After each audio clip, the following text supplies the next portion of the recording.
In her eyes tonight, there's a glow tonight. They're so bright they could light Fontainebleau tonight. She's so gracious, so vivacious. She's lost in me. Blessed little house, click to the core, acting out her fuss with a frolicking ball. She's such fun tonight, she's a treat tonight. You could spread her out bread, she's so sweet. When everyone you have ever loved is finally gone, when everything you have ever wanted is finally done with, when all of your nightmares are for a time obscured as by a shining brainless beacon, or a blinding eclipse of the many terrible shapes of this world, when you are calm and joyful and finally entirely alone, then in a great new darkness, you will finally execute your special plan.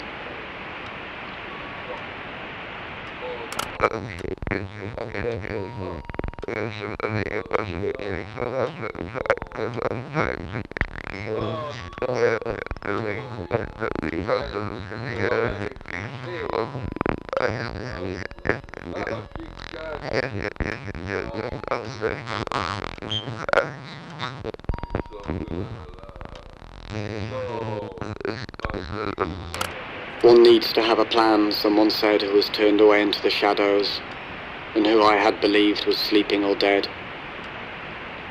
Imagine, he said, all the flesh that is eaten, the teeth tearing into it, the tongue tasting its savour, and the hunger for that taste.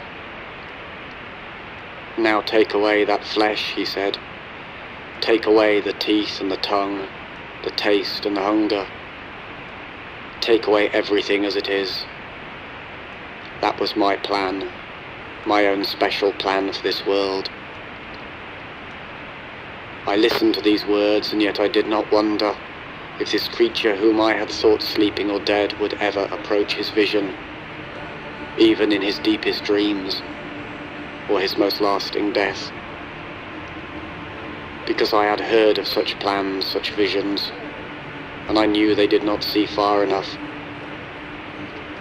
That what was demanded in the way of a plan needed to go beyond tongue and teeth and hunger and flesh, beyond the bones and the very dust of bones and the wind that would come to blow the dust away. And so I began to envision a darkness that was long before the dark of night, and a strangely shining light that owed nothing to the light of day.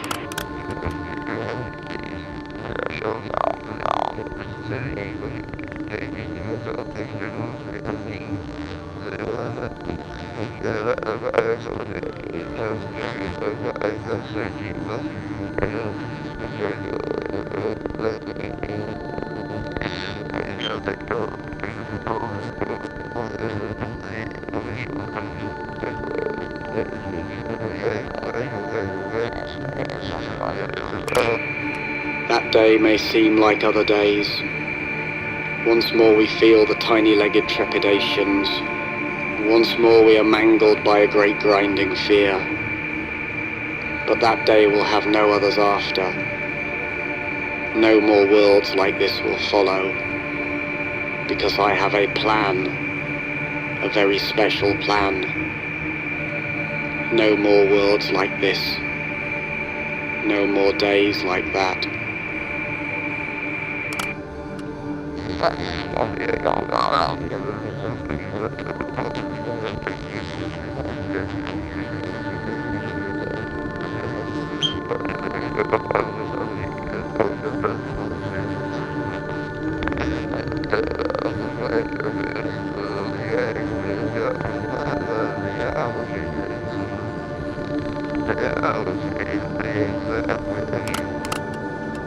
There are but 4 ways to die, a sardonic spirit might have said to me. There is dying that occurs relatively suddenly. There is dying that occurs relatively gradually. There is dying that occurs relatively painlessly. There is the death that is full of pain. Thus, by various means they are combined, the sudden and the gradual, the painless and the painful, to yield but 4 ways to die, and there are no others. Even after the voice stopped speaking, I listened for it to speak again. After hours and days and years had passed, I listened for some further words. Yet all I heard were the faintest echoes reminding me, there are no others. There are no others. Was it then that I began to conceive for this world a special plan?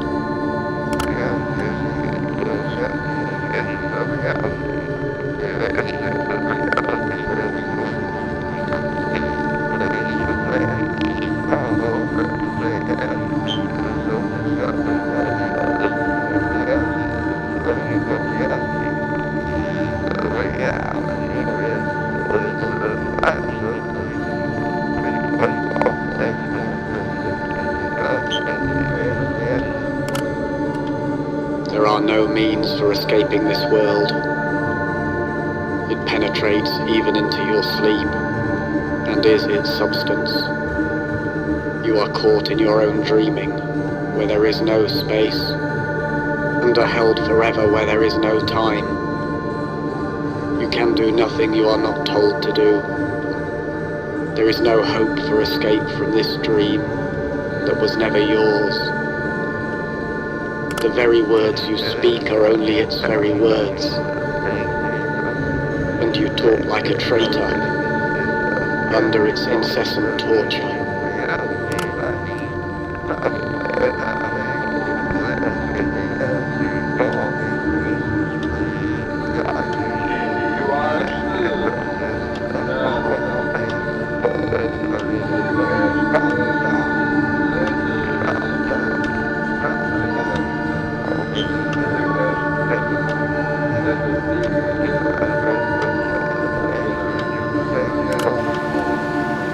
There are many who have designs upon this world and dream of wild and vast reformations. I have heard them talking in their sleep of elegant mutations and cunning annihilations. I have heard them whispering in the corners of crooked houses and in the alleys and narrow back streets of this crooked, creaking universe, which they, with their new designs, would make straight and sound. But each of these new and ill-conceived designs is deranged in its heart, for they see this world as if it were alone and original, and not as only one of countless others whose nightmares all proceed, like a hideous garden grown from a single seed. I have heard these dreamers talking in their sleep, and I stand waiting for them, as at the top of a darkened flight of stairs. They know nothing of me, and none of the secrets of my special plan, while I know every crooked, creaking step of theirs.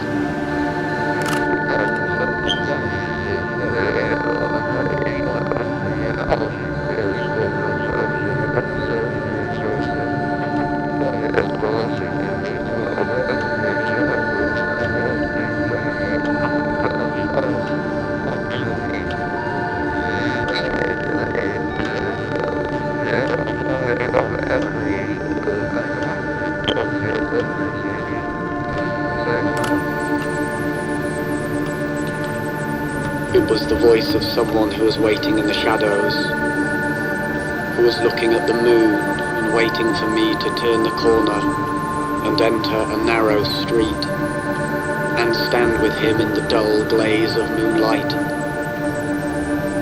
Then he said to me, he whispered, that my plan was misconceived, that my special plan for this world was a terrible mistake, because, he said, there is nothing to do, and there is nowhere to go, there is nothing to be, and there is no one to know. Your plan is a mistake, he repeated. This world is a mistake, I replied.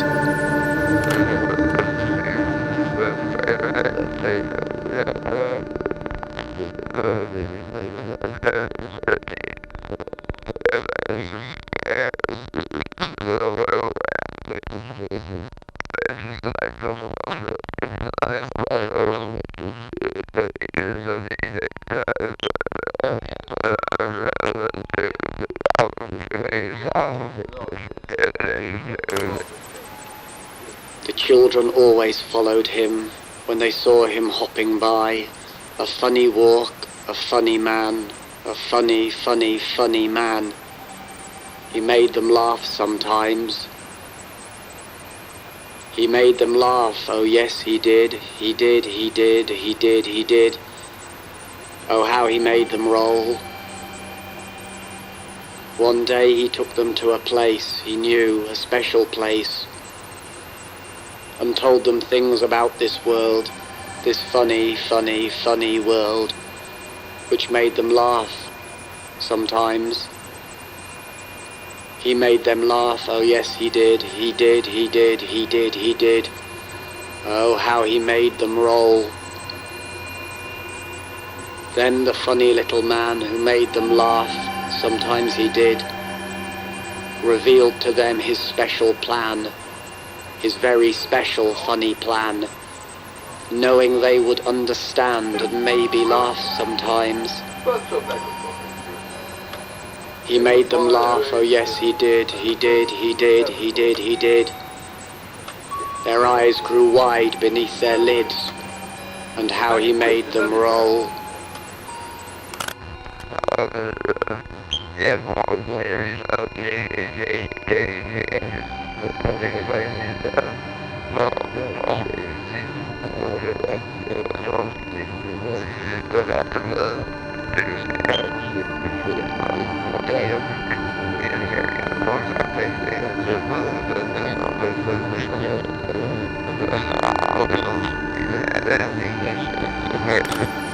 I first learned the facts from a lunatic in a dark and quiet room that smelled of stale time and space. There are no people, nothing at all like that.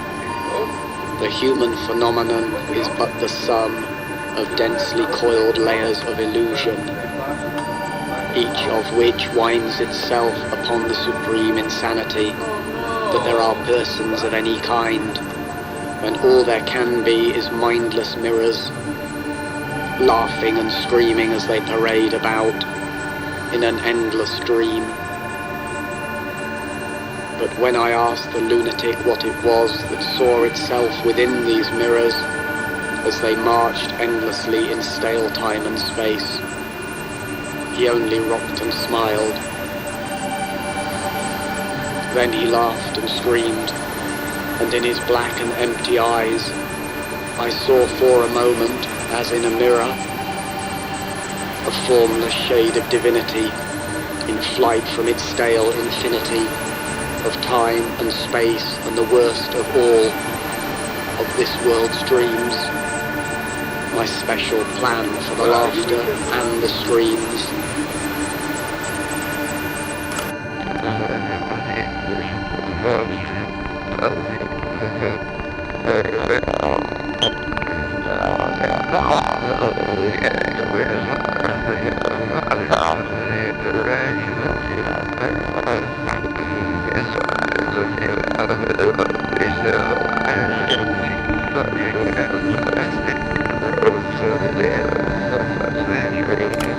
We went to see some little show that was staged in an old shed past the edge of town, and in its beginnings all seemed well. The miniature curtained stage glowed in the darkness, while those dolls bounced along on their strings before our eyes, and in its beginnings all seemed well. But then there came a subtle turning point which some had noticed, and I was one who quietly left the show, though I did not, because I could see where things were going, as the antics of those dolls grew strange, and the fragile strings grew taut, with the tiny pullings of tiny limbs. The others around me became appalled and turned away and abandoned the show that was staged in an old shed past the edge of town. But I wanted to witness what could never be. I wanted to see what could not be seen. The moment of consummate disaster, when puppets turned to face the puppet master.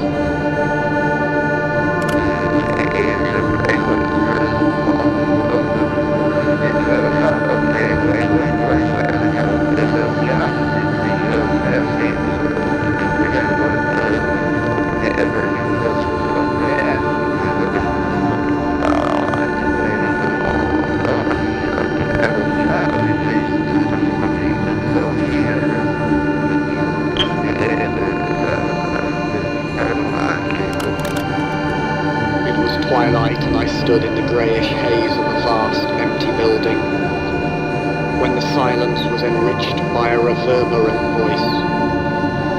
All the things of this world, it said, are of but one essence, for which there are no words. This is the greater part, which has no beginning or end, and the one essence of this world, for which there can be no words, is but all the things of this world.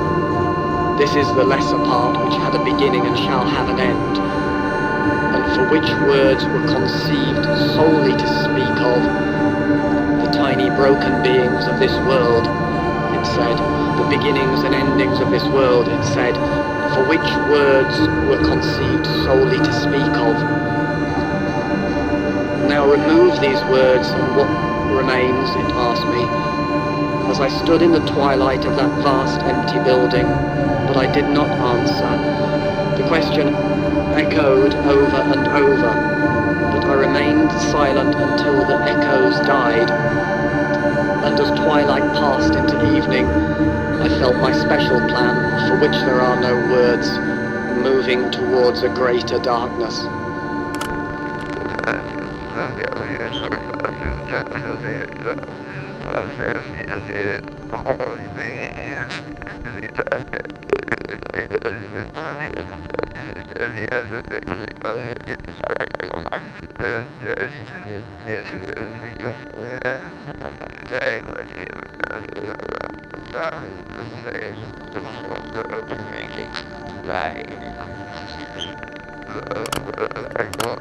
There are some who have no voices, or none that will ever speak, because the things they know about this world, and the things they feel about this world, because the thoughts that fill a brain that is a damaged brain, because the pain that fills a body that is a damaged body, exist in other worlds, countless other worlds, each of which stands alone in an infinite empty blackness for which no words have been conceived, and where no voices are able to speak. When a brain is filled only with damaged thoughts, when a damaged body is filled only with pain, and stands alone in a world surrounded by infinite empty blackness, and exists in a world for which there is no special plan.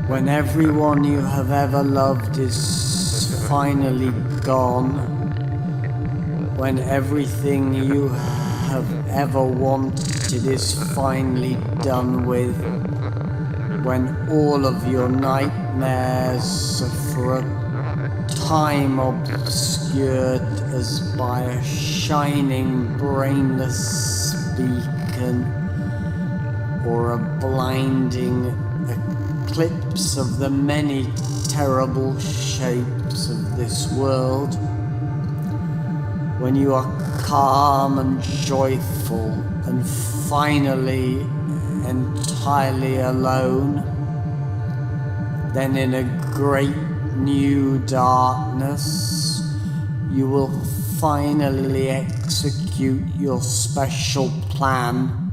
When everyone you have ever loved is finally gone,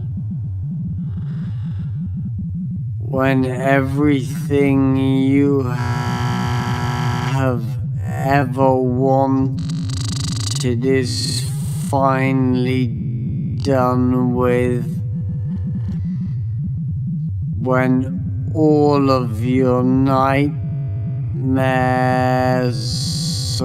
for a time obscured as by a shining brainless beacon, or a blinding eclipse of the many terrible shapes of this world, when you are calm and joyful and finally entirely alone, then in a great new darkness, you will finally execute your special plan.